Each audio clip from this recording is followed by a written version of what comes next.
ようございます。今日もインスタライブやっていきます。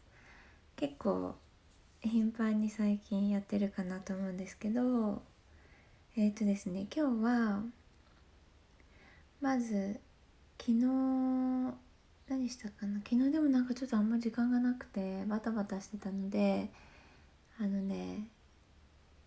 ミのクレンジングクリームで顔洗って、そうでね、また昨日も持ってくの忘れちゃったけど、昨日I'm from っていうマスクをしました。結構なんかお気に入りです。あれすごい本当にいいかも。で、今日の朝起きて顔洗ってドゥオーガニックの化粧水をと乳液と一式つけてます。はい。髪の色ね、なんかやっぱシャンプーするたびにちょっとずつ落ちてきてるけど、そんなにはすごい落ちてるわけではなくて、なんか鉛筆の芯みたいな色ですごい好きなんです。アッシュですね、完全に。で、また今日もモエスティーヌの、プロテクト UV をつけます。プロテクト UV と、今日ね結構ツヤっぽくメイクしていきたいので、ちょっとね濃いめのリップにします。前にひかりちゃんとメイクやった時かな、ひかりちゃんのメイクをやった時かに、ひかりちゃん自分のメイクは紹介してなかったんですよね。だけどちょっと濃いめのリップ、赤っぽいリップをつけてた時に結構問い合わせがあったから、それを今回全体的なメイクは違うんですけど、リップだけそれ使ってやっていこうかなと思います。で、この近いちこのクレンジングじゃない、ホワイトニングクリームを塗ります。で、手のひら全体に混ぜて塗っていきます。チョーカーかわいいですよね。チョーカーね、あれです。デブリスチョーカーとウェブチョーカーの重ね付けしてます。今ウェブチョーカー多分すごい本数が少ないんですけどね、気になってる方はお早めにっていう感じです。本数少ないのか、もうなくなったかな、どうだろう。これね重ね付けとかにすごいいいと思う。で、デブリスチョーカーと同じ雰囲気のデブリスのチェーンリングもやってます。昨日なんかあやみのムービーを見ちゃったから、夜に、しかも1時ぐらいとかに見ちゃったから、それで号泣しちゃって、あやみの結婚式に使ったムービーを見ちゃって、それで私はもうなんかもう朝の顔がやばかったです。で、なんかさすがにそういう時は結構ねむくんでたりするから顔動かしたりとか、ここなんかちょっとね押さえたりとかします。でもあんまり顔をゴリゴリマッサージしたりすることはねないんですけど、そうです。顔の産毛で私剃ったことない、剃ったことないかも。そんなにね毛が濃い方じゃないのかも。で、ベース塗ったらちょっとねツヤっとさせていきたくて、エトボスのねクリーミーファンデにしようかな。今日はエトボスのクリーミーファンデを塗っていきます。で、気になるところにつけます。これ結構ねやっぱねツヤ感がいいって言われる。ファミもすごいいいって言われるけど、結構多いかな、このファンデーション使ってるのは。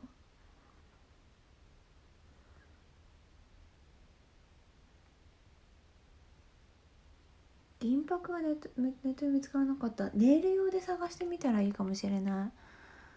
二重の幅ね毎日変動します私。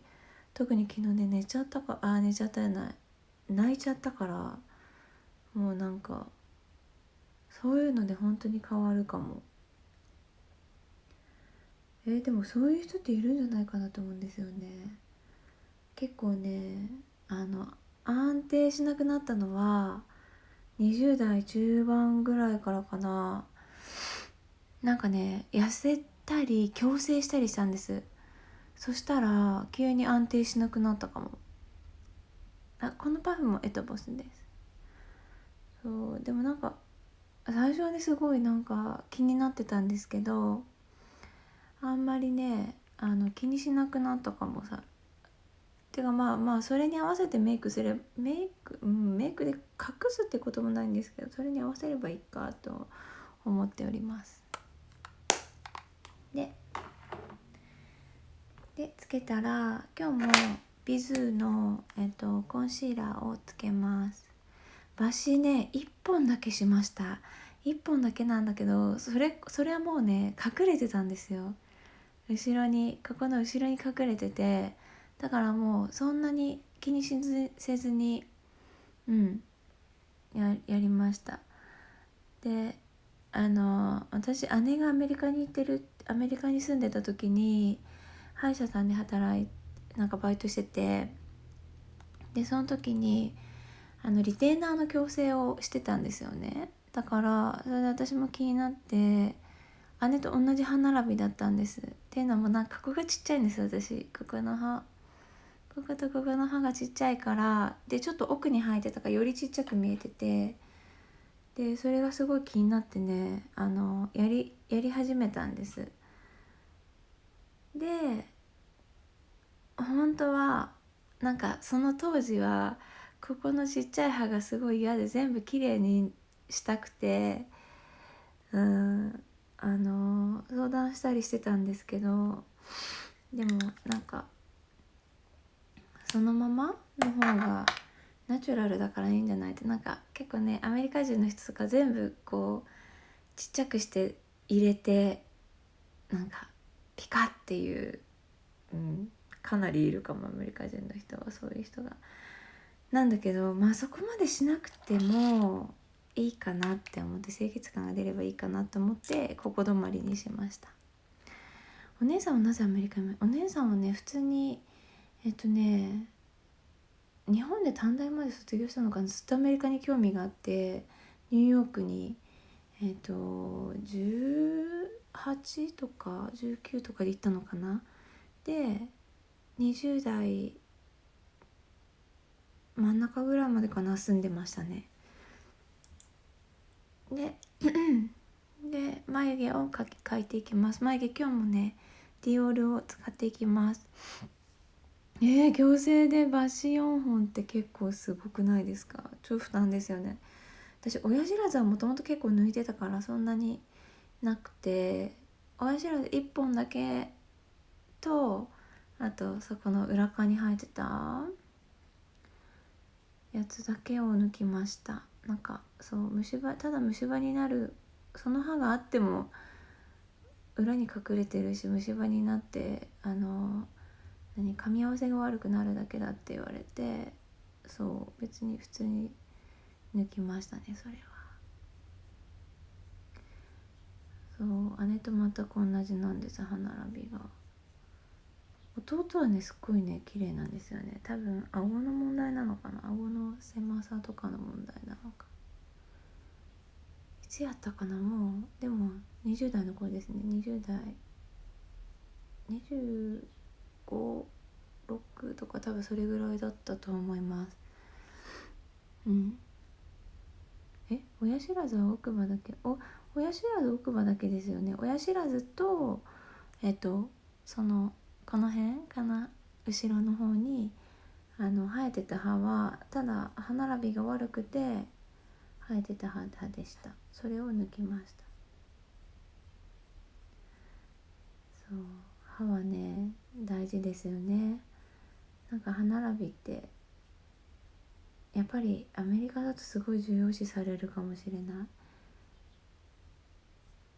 なんか清潔感にも見えるし、なんかホワイトニングもすごい大事なんですけど、その前に私は矯正をしました。やっぱりこう笑った時とかに、それもなんかお店で先輩に言われてっていうか、なんか私がいた美容室は結構何でもはっきり言ってくれる人が多かったから、それもうちょっとこうしたらなんかいい感じなんじゃないみたいな感じで、こう美容に関わることには結構言ってくれる人が多かったから、そうもう迷わずそこ行きましたね。でもそこからです、私のこのなんか二重幅とかが変わったのが。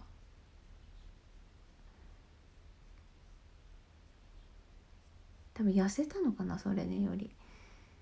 高校生の頃からはね56キロ違いますね。その当時。今はさすがに妊娠してるから太ってるんですけど、はい。でこれでちょっと薄めの眉毛を作って、でもちゃんとなんだろう、毛がバラバラな感じに、ならないように。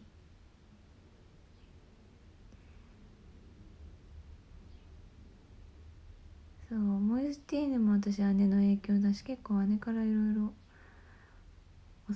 教わってるっていうか、これいいよって言われたの結構ずっとやってたり矯正したりしてるかも。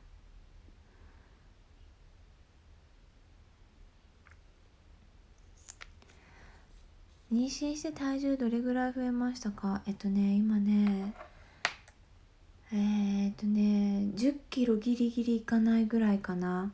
ギリギリ10キロいかないぐらいまで増えました。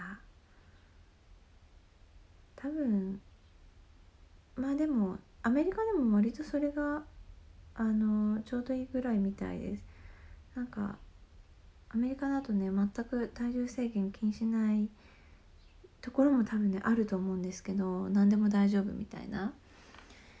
でもね、私の先生はちょっと一回こうクッて体重が上がった時に、ちょっと急に上がってるみたいな感じで言われたから、そうでもね多分その時ね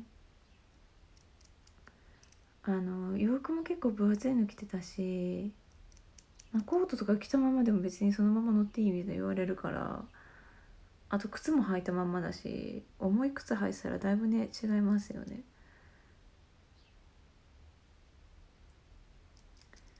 でビューラーで上げます。今日はねちょっとね大人キリッと系です。なので本当はねなんかすごい柔らかい色系にしようかなと思ったんですけど、結構な金箔メイクとかそういうのが続いてたから、だからそのままやってます。そのままというかちょっと違う感じでやってみようと思っています。今日ねでも使っていくものが結構違って、すごいねこれね昔から好きなんですけど、3のこれパウダー知ってます？キラキラするパウダー、すっごい伸びが良くて、もう私日本にいる時から結構使ってて、これはね何番だろう、シマリングカラーベールステートメント01番ですね。でこれをそうだ、あれしようかな、アイシャドウベースした方がいいかもしれない。こういうの使う時には結構ねベタっとしちゃうのも嫌なので、そう身長165センチよくご存知でアイシャドウベースを塗ります。これでもサササって伸ばしてくださいね。サササって結構固まっちゃったり、固まるっていうかあれするから、サササって伸ばして、そうすると本当にねちゃんとね、なんて言うんだろう、アイシャドウがステイするっていうか、そういう感じになります。でさっきの3のやつをつけます。で真ん中からつけて、すごいほらキラってするんです。ブラシで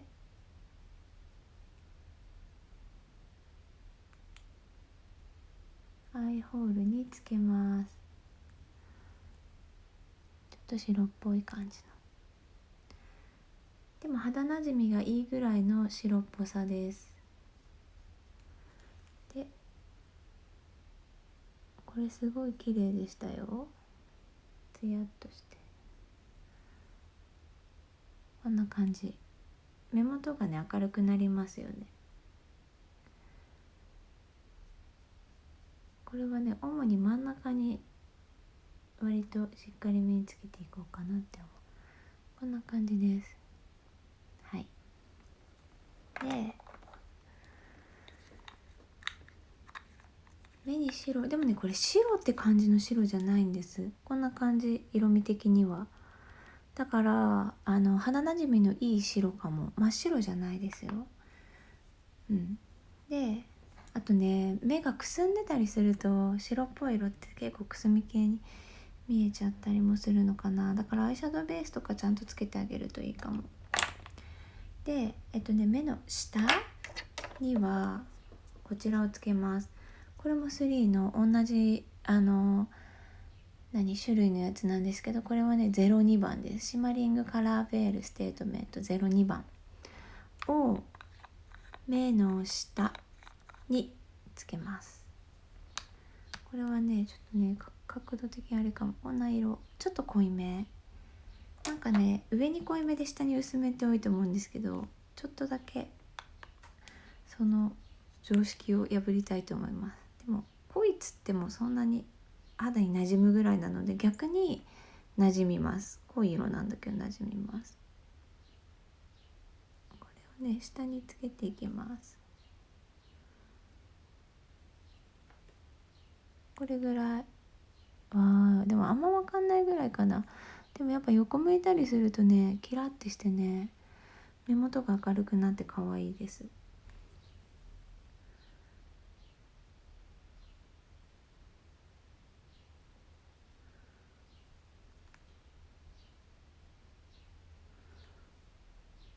こんな感じかな。この端っこの方にもつけますね。でちょっと手に取ってここにもハイライト代わりにつけてあげてもいいか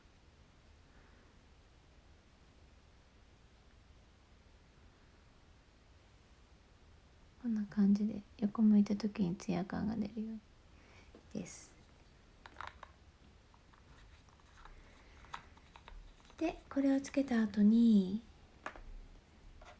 この前もね使ったんですけど、本当にね近いちこさんの細いワンキルアイライナーリキッドブラッシュペンっていうこういうねペンを使います。それでこの前も結構細めに引いてったんですけど、本当にね細く引いていきます。こうが見やすいかな。細く細く引いていきます。このやり方結構最近好きかもしれない。まつげのを埋めるイメージなんだけど、ちょっと上になるのかな。こういう感じで引いていきます。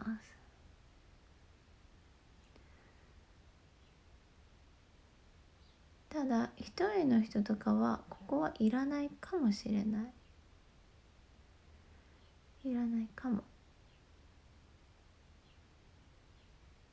でこの目尻ですよね。でもね一重の人はでも目尻はちゃんと描いてください。こんな感じ。スッっていうなんか下がったり上がったりせずにスッて消えていく感じで、こっち側も同じです。同じで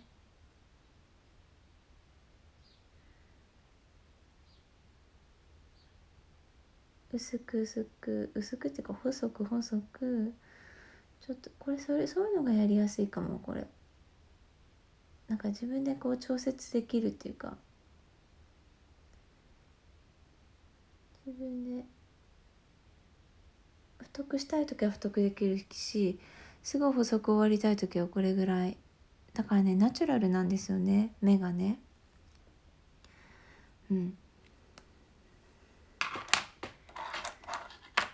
それでここまで、この前もこの内側にしてるやつは同じかな。ナチュラルグラスアイライナーペンシルで、ここのね、こことここに引きます。多分同じこと言ってると思う。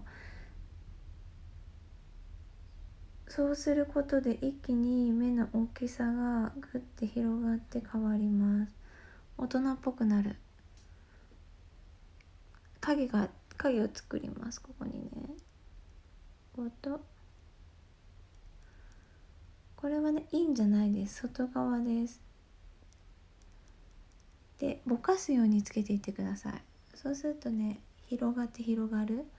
こっちも行きますね。寝落ちしちゃうって、でも分かります。10時ぐらいですよね、そっちね。10時ぐらいで一番なんか寝落ちしちゃう時間帯かも。ここなんでもいいか。とここね、ここ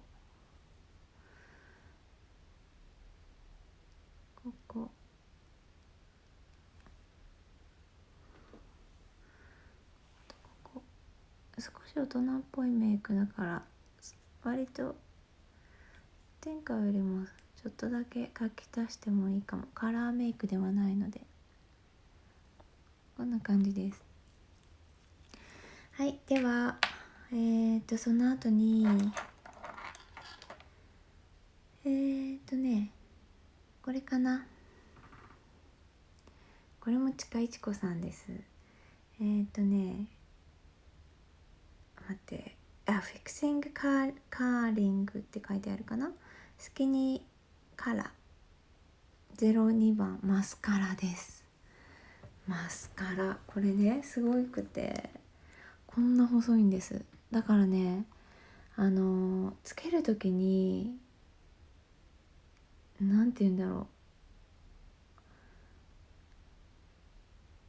う、なんかあんまり特に下まつげがつけやすいのかな。そう、黒っぽい色なんだけど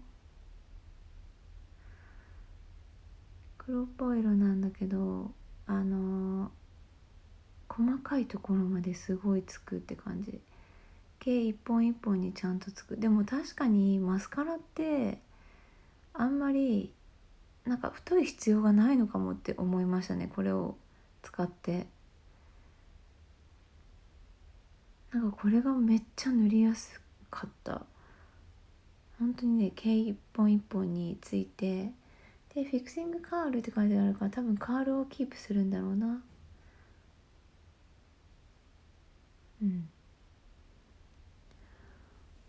こんな感じ。毛一本一本にね、細かくついていくんです。わかんない、下まつげ用なのかな。別にそんなことも書いてなくて、だから私は上にもちょっと今日使ってみようと思って、昨日は下まつげだけにしてたんです。でもなんか韓国語で読めないのか、英語では別に下まつげって書いてなかったから、普通にね、上と下と両方使ってみました。すごい良かった。なんかやっぱね、あれですよね、上まつげでも別に必要ないかもって思いますね。これぐらいちゃんとパサってつきます。わかるかな。ちょっとアイラインは濃いめかもしれない。それで次はハイライターかな。ハイライター入れていこうかな。ハイライターね、これ今持ってるナーズ、これです。これナーズのアルバトロスっていうね、アルバトロスていう、そうそうついてるけど重くないんで、そう本当にね軽い感じ。これのねこのハイライターは本当に陶器みたいになる、こういう感じで、これはねブラシで入れていくタイプのハイライターなんです。でちょっとねこうトントントントンってトントントンってなじませて、少しなじませて、どれぐらいかなって確かめて、ここにスッて入れます。鼻筋わかるかな、多分こっちに入れた方がわかるな。で陶器みたいになるんです。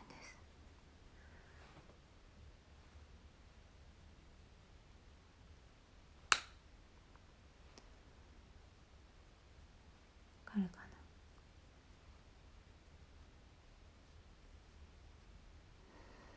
でも顎の先とか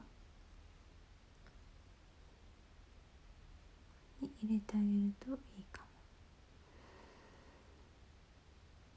ほらすごくないですか、こことここね。これは本当にねすごいね、陶器っぽくしたかったらいいかも。少しゴールドじゃないな、なんだろうな、これはシャンパン色みたいなのが入ってるんですよね。それがねすごいねいい効果を出すんです。でチークを入れていきます。これなんかね私普段すごいナチュラルなメイクするから結構クリーム系のハイライターとか使うんですけど、パーティーとかなんだろうちょっと濃いめのリップとかなんかそういう風にする時にこれを使ってあげるとツヤってなっていいです。この前使ったシャネルのやつはどちらかというとこうオイルっぽくツヤってなるタイプで、こっちは陶器っぽくツヤっとなるタイプです。ムーンのスキンスムーサーとは用途が違うかもしれない。だからもうこれは本当にもう陶器みたいな感じ。まあでもあれも陶器っていう表現になっちゃうのかもしれないけど、あれはなんか艶っていうよりもなんか滑らかさみたいな感じですよね。でこのねエトボスのねこのピンク色を使います。これエトボスのピンク色でミネラルクリアリップ&チークピンクドロップっていう色ですね。そう頬骨がねスッて見えるんですよね。でチークはあんまり大人っぽすぎないようにしたいので少しだけ真ん中目に品番がないんです。これごめんなさい。アルバトロス ALBATROSS です。でこっち側にも入れていきます。でもねチークも入るしいいと思う。このハイライター結構ね好きなんです。少し黄色みがかって少し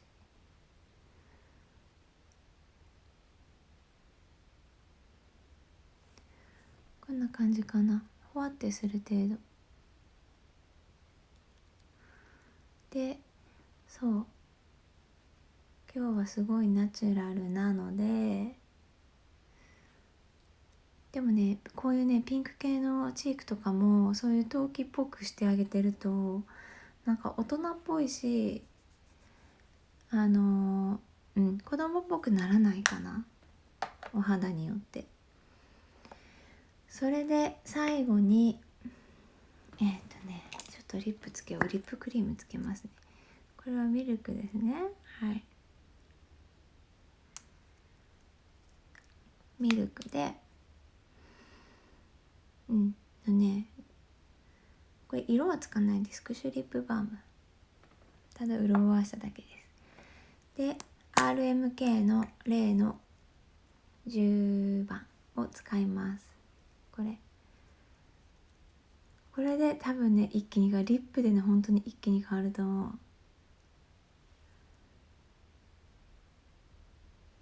こんな感じ。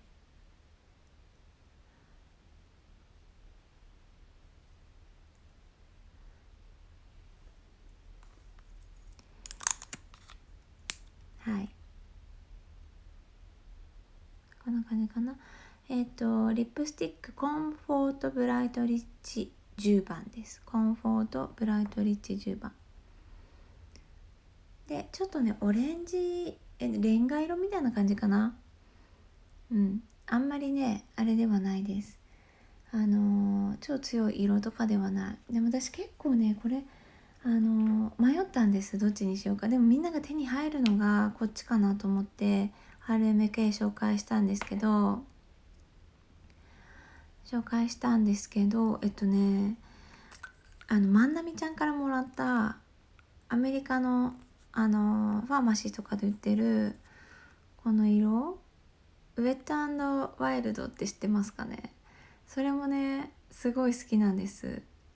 で茶色って感じウェット&ワイルドのミンクブラウンっていう 534B っていう色、前ねあれでも紹介したかな。どこだったっけな、なんだっけ、YouTube で紹介したかな。そう、ウェット&ワイルドすごいね。まなみちゃんにね2本ぐらいもらって、そうか結構ずっと好きで使ってる。ちょっとだけ上から塗ってみます。このままも全然すごい好きなんですけど、塗ってみますね。で軽くね、でも上からだからね、もしかしてちょっとあれかもしれない。こんな色全然印象変わりますよね。こういう色はねポンポンつけていった方がいいかも。ちょっとオレンジ味がさっきのより少ないか。重ね付けでも可愛いのかな。そうこんな感じ。そう、深みが出る。こんな感じです。そうこれも結構好きな色です。ということでメイクは以上でございます。それでウェット&ワイルド、確かにウェット&ワイルドってハワイのプールありますよね。そうそれで今日はちょっとねアレンジをちょっとだけやります。でもうクリームグローリーゼアもういいのクリームを塗ります。でこれはね後ろに全体的に塗りますね。本当に綺麗な色。これねブルーが濃く入ってるんですよ。それがまたなんかいいのかもしれない。ただ最初にブリーチはしております。濃いめのリップね最近あんまりやってなかったからいいですよね。でキャミねあれですよ、私の好きなエミリーウィーク、下着のブランドのエミリーウィークです。そうあれ結構ね使える。カップ入ってるしいいですよ。で楽、もう妊婦にはもう楽っていうのが一番ですよね。で以上、ちょっと待ってくださいね。これでそのままちょっと強くなるかもな今日。なんかちょっと時代を感じます。大丈夫かな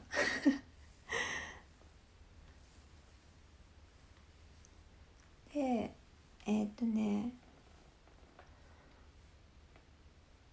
でここを下ろして、遅れ毛とかはね結構大事にするかもしれない。で強めですよね本当。授業参観とかにこういう人いたら結構びっくりしちゃうかもしれない。でまずポニーテールにします。でこの時はプルイのゴムを使います。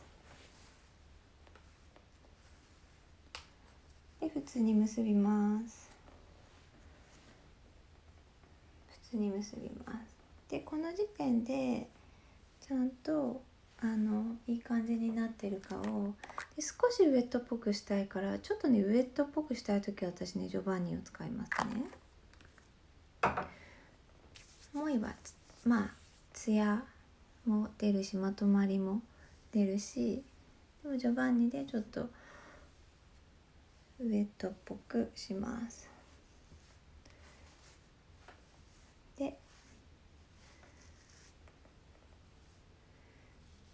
で前髪にもちょっとつけて、なんかアメリカってほんといろんなお母さんいるし、何色でもなんかいろんな髪の色の人とかいっぱいいるからあれだけどねあのまま強いと思われちゃったりするのかな、日本だと。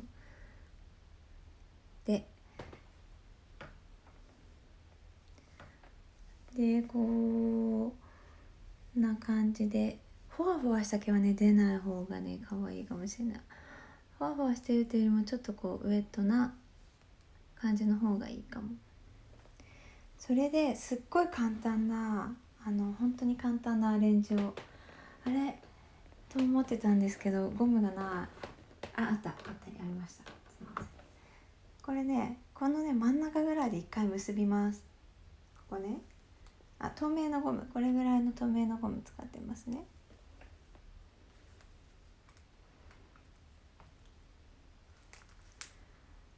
で普通にこれぐらいにします。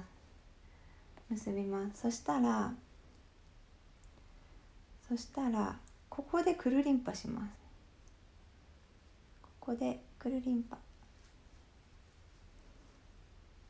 それだけです。何のあれもありません。ただそれだけです。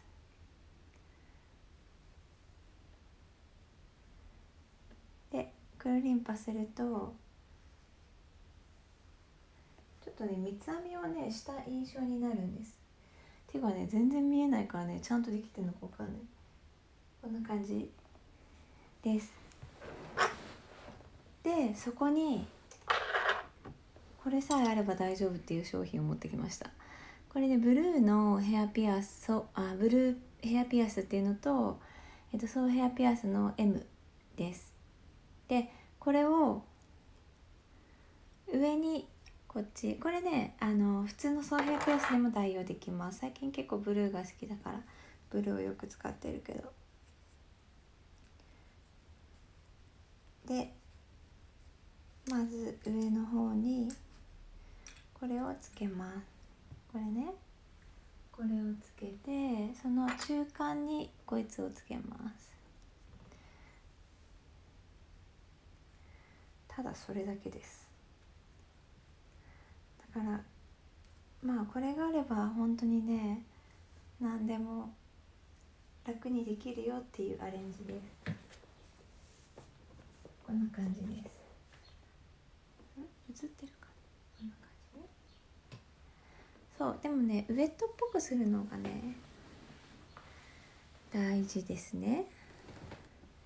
という感じでヘアとただそれ本当ただそれだけなんです。ただそれだけなんだけど超楽ですよ。もう今日どうしよう何もあれがないという時に三つ編みだとねちょっとボロボロ落ちてきちゃったりするんです。だからねそのボロボロ落ちてくるのとかをがないこのくるりんぱ方式だと。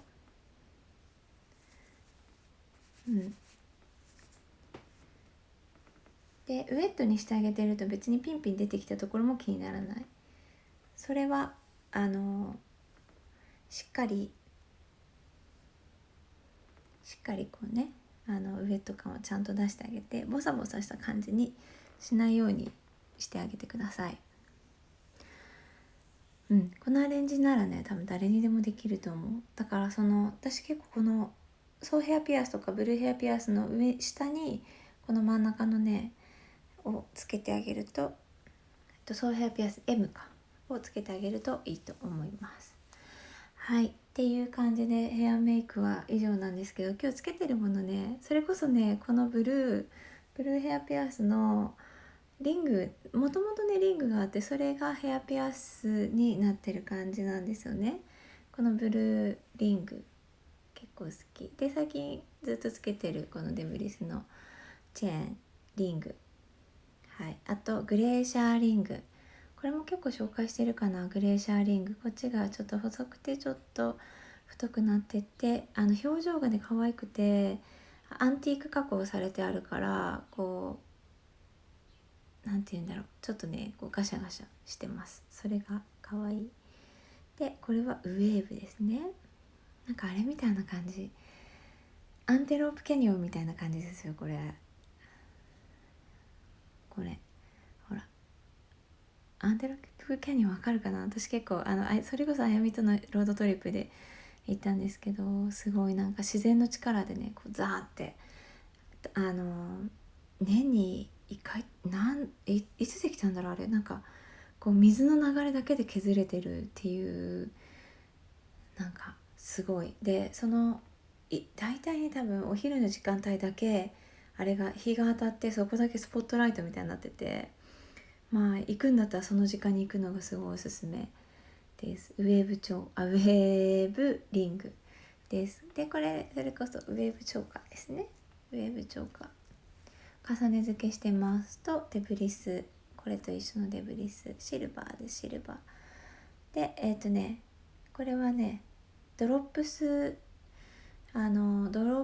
ピアスの M です。真ん中のサイズ、あんまりね強くしすぎたくない時にこれは便利っていうか、大きすぎるとちょっと邪魔だなとかいう時にはねこういうのをつけてます。あとねアップにしたりする時も、あんま大きすぎるのがなんだろう、ここだけ目立っちゃうっていう時とかもね、真ん中サイズってすごいいいと思う。でこれですね、ヒュームカフ、これもシンプルなさらっとした時につけてます。そんな感じです。嘘、あやみさんって言ってるよ。あやみたそうそう、あやみのね、そうなんです。私あやみの結婚式行けなかったから、あれしたんですよ。ビデオレターを送ってね。本当はねその場でスピーチ読みたかったけど、もうあれ実はなんか3、4回撮ったんですけど、テイク4ぐらいのやつをあやみに送ったんですけど、最初の方とかもうなんかあれですよね、ちょっとうるうるしちゃって、なんかそうよくわかんない感じになっちゃってて、でしかもその後はなんかトラックの音が入ったりとか、そうねえ、本当にあやみ家族大好きで、あやみと一緒にねいろんなところに行きましたね。なんか独身のうちにやっといた方がいいこととか、独身のうちっていうか、別に独身でも旦那さんいても何でもできると思うんですよ。ただ子供が生まれるとやっぱり制限されることは多いから、制限されることが多くなるから、旅行には絶対行っといた方がいいなって思いますね。はい。露出する時下着どうしてますか？露出する時はね、下着はね、でもねこれねカップ付きなんです。だからねこういうのはすごい楽ですよ。エミリー・ウィこれこそあやみに教えてもらったやつ。そんな感じです。昨日ねエコパーククラフトフェアに行ったんです。でそのエコパーククラフトフェアにで毎回私が買ってるブランドがありまして、別に自慢大会ですよね昨日買ったよっていうもの紹介をします。これ買いましたっていう、ダナーソックスって私がいつも紹介してるなんていうの、薄い生地の靴下です。この色と、実はでもこれちょっとねそう自分用じゃないんですけど、だからねちょっと袋から開けないんですけど、これとこのね薄いメッシュのやつ、ダーナーソックスです。で自分用に買ったやつだけ開けますね。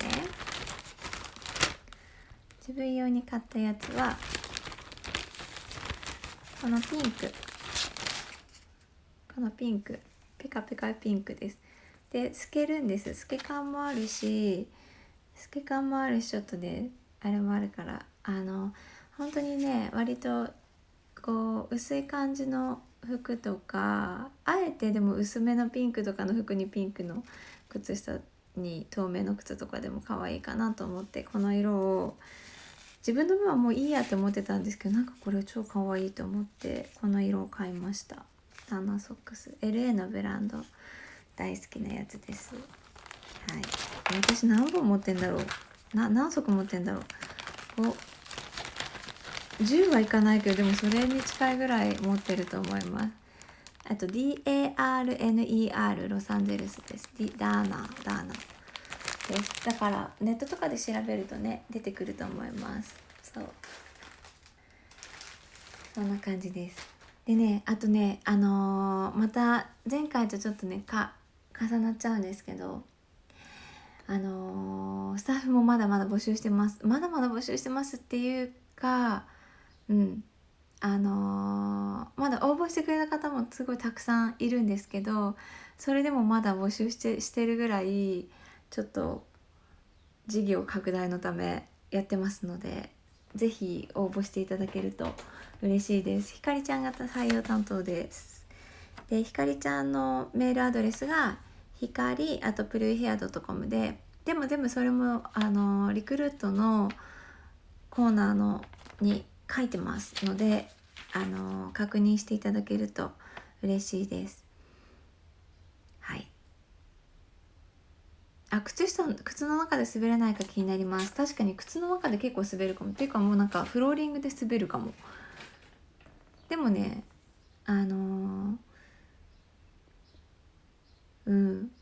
私の持ってる靴で不便だなって思ったことはないです。でもやっぱり冬とかは寒いですね。そうです。店舗は増えないんですよ。店舗は増えないんだけど、ただスタッフいろんなイベントとかもやる予定だし、そういうので増やそうと考えております。スタッフの方はね。そうです。いろいろ詳しいことは前回にも紹介してるし、あとスタッフの子はどういう感じで働いてるかっていうのもウェブサイト見ていただければわかるかなって思いますので、ぜひ見てみてください。ということであとちょっとかな、あと10分ぐらい質問答えて終わりにします。はい、今までのね質問ちょっとね遡るのが大変になっちゃうので、ここからの質問に答えます。これからのお洋服の紹介も欲しいですという方がいます。これからのお洋服の紹介、私もうすぐね赤ちゃん生まれるから、生まれた後のことを最近も考えるようになってきて、もう妊婦の時はねもう十分いろいろ作ったりしてやったからいいかなと思って、で作ろうと思ってるんですよね、結構ね。だからそれで昨日布屋さんに行って、でよっちゃんにも来てもらって、でこういうの作りたいっていう話をしたりしました。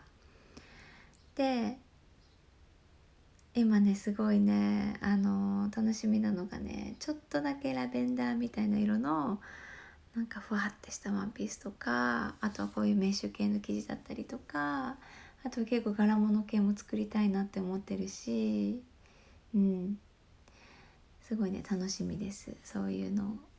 ただなんか自分が本当に可愛いと思ったもので、だからそんなに生地によってはあんまり多く作れなかったりするかもしれないんですけど、あと、季節感的にもできるだけ合わせていきたいと思うんですけど、ちょっとねいつ出るかとかは普通の洋服のブランドさんみたいに春夏秋冬とかも定期的に出るわけじゃないから、だからそこら辺はこ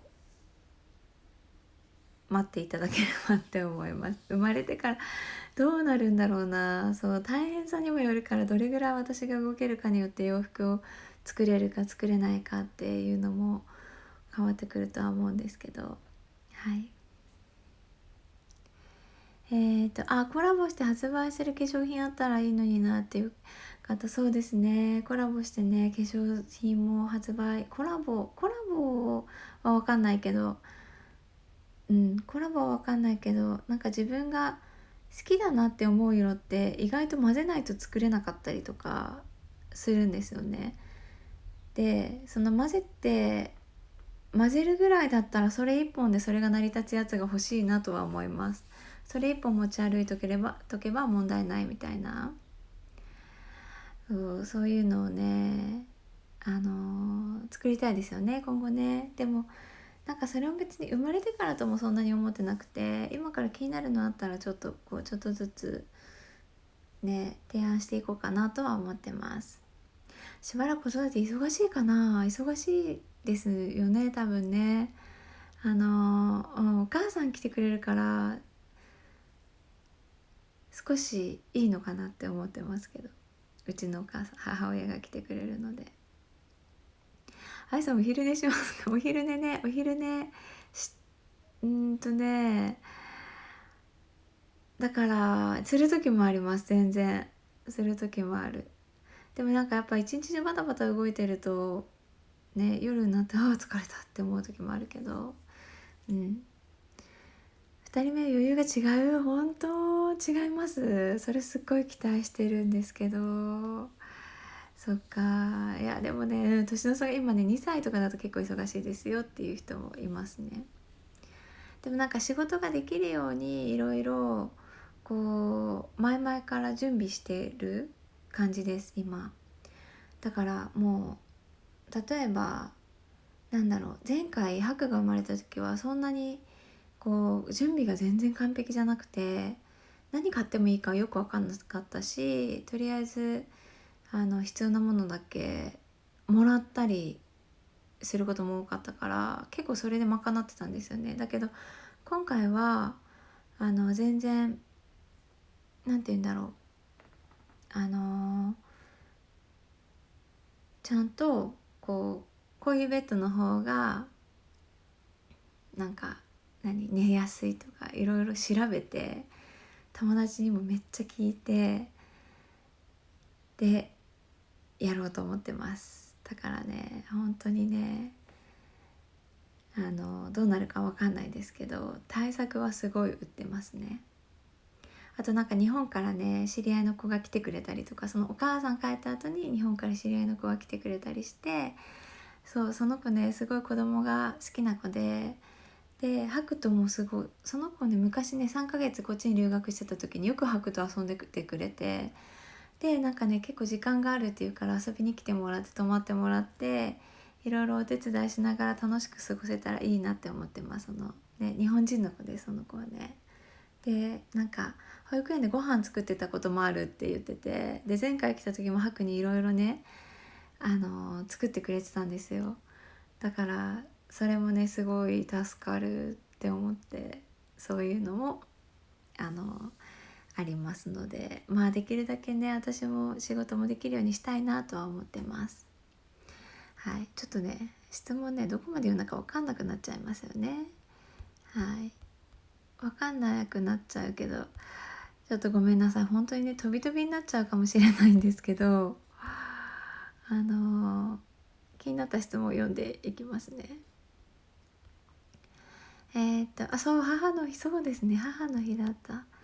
お母さんのメイクライブはないかな。お母さんでメイクライブはさすがにないかもしれない。愛さんの食生活は気になります。最近本当にねなんか重いものがあんまり入らなくなってきて、だから野菜とかも美味しい、あと果物がすごい好きです。はい。眠くて仕方ない日ありますあります、全然。旦那様ジャパニーズアメリカンですか？いや、普通にジャパニーズですよ。完全なジャパニーズ。よく間違えられる。なんかね性格もね結構ねジャパニーズアメリカンっぽいっていうか、ジャパニーズアメリカンっていうかアメリカ人っぽい感じだから、なんかでもまあ長いですね。こっちが長いから、どれぐらいだろう、13年くらいいるのかなこっちに。だからそうなるのかもしれないけど、はい。はっくんはお利口そうだから大丈夫かもしれないですね。お利口って感じでもないな。はっくんは結構やんちゃですよ。あれさんストレスとかしますか？最初の方ヨガとかすごいやってたんですけど、最近全然やれてなくてやばいなって思ってます。帝王切開になりそうですって。まあね、でもね、私の友達でも結構全部体験した人います。まず陣痛来て、促進剤打って陣痛来て、陣痛で頑張って麻酔打ったんだけど生まれなくて帝王切開みたいな、もうフルコースの方もいますね。そう、ヘアピアスすぐ売り切れて買えません。ブルーヘアピアス同じサイズです。同じサイズ。だからサイズ感的には両方対応できますね。はい。昭和生まれです。私昭和、58年ですね。2人目ある程度ほったらかしても本当に手のかからないから大丈夫ですよ。ハックのお兄ちゃんプリ楽しみです。本当にわかんないですよね。その子によりますよね。ロサンゼルスで必ず見るテレビ番組とかあるんですか？うちねそんなテレビ見ないんですよね。必ずっていうのはないかも。トイトレしてますか？はっくんトイトレねちょっとしてたんですけど、全然全然やらないから、もう最近別に諦めていつかできるようになるだろうって思ってます。はいです。洗顔からのスキンケアみたいな。洗顔からのスキンケアもね、洗顔からのスキンケアだからそうですよね。まあいつかビデオに撮ったりとかかな。そうなると結構つまんない画像になりそうだから、泡立ててとか。質問アンサーだけのライブね、いつかやりたいですよね。女の子の名前昨日すごい一生懸命考え出して振り絞って一応旦那さんに提出しました。いかがですかって言って、でそしたらちょっと真剣に考えるって言って考えてましたね。ネッククリーム使われてますか？使ってないんですけど大事ですよね。ここね結構シワがここに出てくるから、私はできるだけここにつけたままそのままここに伸ばすようにしたり、モイスティーにもできるだけこっち側までやるようにしてます。はい。魔法のなんとかってなんだ、あれかな、美人研究所のやつかな。